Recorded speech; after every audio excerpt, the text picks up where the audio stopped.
ಅಡುಗೆ ಮನೆಯಲ್ಲಿ ಈ ತಪ್ಪು ಮಾಡಲೇಬೇಡಿ. ಅನಾರೋಗ್ಯಕ್ಕೆ ಇದೇ ಮುಖ್ಯ ಕಾರಣ. ವಾಸ್ತುಶಾಸ್ತ್ರದ ಪ್ರಕಾರ ಅಡುಗೆ ಮನೆಯ ವಿನ್ಯಾಸ, ಅದರಲ್ಲಿನ ವಸ್ತುಗಳ ಜೋಡಣೆ ಮತ್ತು ಅಡುಗೆ ಮಾಡುವ ದಿಕ್ಕು ಇವೆಲ್ಲವೂ ಪ್ರಾಮುಖ್ಯತೆಯನ್ನು ಹೊಂದಿವೆ. ಸಾಮಾನ್ಯವಾಗಿ ಅಡುಗೆ ಮನೆಗಳನ್ನು ಆಗ್ನೇಯ ಅಥವಾ ವಾಯುವ್ಯ ದಿಕ್ಕಿನಲ್ಲಿ ನಿರ್ಮಿಸಲಾಗುತ್ತದೆ. ಅಡುಗೆ ಮನೆಯ ಸ್ಥಳ ಯಾವುದೇ ಆಗಿದ್ದರೂ ಅಡುಗೆ ಮಾಡುವಾಗ ಪೂರ್ವ ದಿಕ್ಕಿಗೆ ಮುಖ ಮಾಡುವುದು ಶುಭಕರ. ಪೂರ್ವ ದಿಕ್ಕಿಗೆ ಇಂದ್ರ ಅಧಿಪತಿಯಾಗಿರುತ್ತಾನೆ ಎಂದು ಖ್ಯಾತ ಜ್ಯೋತಿಷಿಗಳು ಮಾಹಿತಿ ನೀಡಿದ್ದಾರೆ.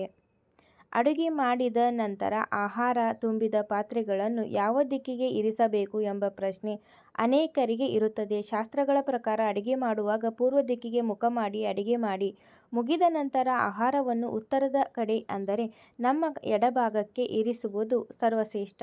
ಉತ್ತರ ದಿಕ್ಕು ಕುಬೇರನ ಅಧಿಪತ್ಯದಲ್ಲಿದೆ ಮತ್ತು ಆ ದಿಕ್ಕಿಗೆ ಆಹಾರವನ್ನು ಇರಿಸುವುದರಿಂದ ಸಂತೃಪ್ತಿ, ಆಹಾರಕ್ಕೆ ಹೆಚ್ಚು ಶಕ್ತಿ ಮತ್ತು ಮನೆಯಲ್ಲಿ ಸಮೃದ್ಧಿ ನೆಲೆಸುತ್ತದೆ ಎಂದು ನಂಬಲಾಗಿದೆ. ಇದು ನೈವೇದ್ಯವಾಗಿ ಅರ್ಪಿತವಾಗಿ ನಂತರ ನಾವು ಸೇವಿಸಬಹುದು. ಆದರೆ ಆಹಾರವನ್ನು ದಕ್ಷಿಣ ದಿಕ್ಕಿಗೆ ಇರಿಸುವುದನ್ನು ನಿಷಿದ್ಧವೆಂದು ಪರಿಗಣಿಸಲಾಗಿದೆ.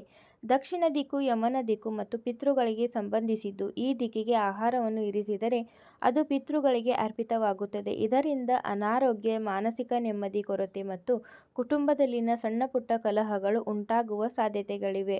ಪಿತೃಗಳಿಗೆ ಪಿಂಡ ಹಾಕುವಾಗ ಅಥವಾ ಆಹಾರ ಅರ್ಪಿಸುವಾಗ ದಕ್ಷಿಣ ದಿಕ್ಕಿನ ಕಡೆಗೆ ನೀಡುವುದು ಇದೇ ಕಾರಣಕ್ಕಾಗಿಯೇ. ಇನ್ನು ಪಶ್ಚಿಮ ದಿಕ್ಕಿಗೂ ಮತ್ತು ವರುಣ ದಿಕ್ಕಿಗೂ ಆಹಾರವನ್ನು ಇರಿಸುವುದು ಶುಭಕರವಲ್ಲ ಎಂದು ಹೇಳಲಾಗುತ್ತದೆ. ಅಡುಗೆ ಮನೆಯ ಮಧ್ಯಭಾಗದಲ್ಲಿ ಇದಾದ ಪೂರ್ವಕ್ಕೆ ಇಳಿಸುವುದು ಸಾಧ್ಯವಿಲ್ಲದಿದ್ದರೆ ಉತ್ತರ ದಿಕ್ಕೇ ಅತ್ಯುತ್ತಮ ಆಯ್ಕೆಯಾಗಿದೆ ಎಂದು ಗುರೂಜಿ ಸಲಹೆ ನೀಡಿದ್ದಾರೆ.